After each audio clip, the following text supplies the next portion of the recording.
আমি এখানে আসছি আপনাদের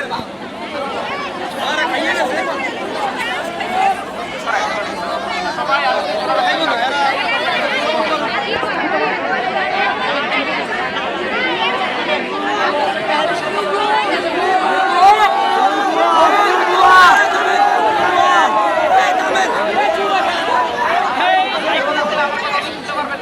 আমার কথাটা শোনেন, কাজে দিবে।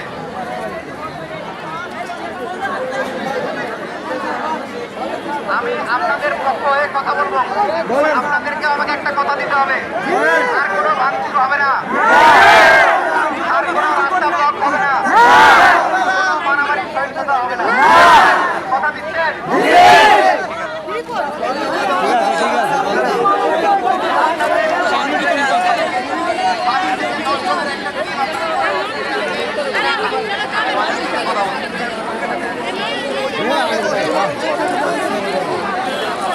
আপনাদের কথা যেন মিলতে পারে, এই জন্য আপনারা 5 থেকে 10 জন আমার সাথে আসেন, সবাই তো আর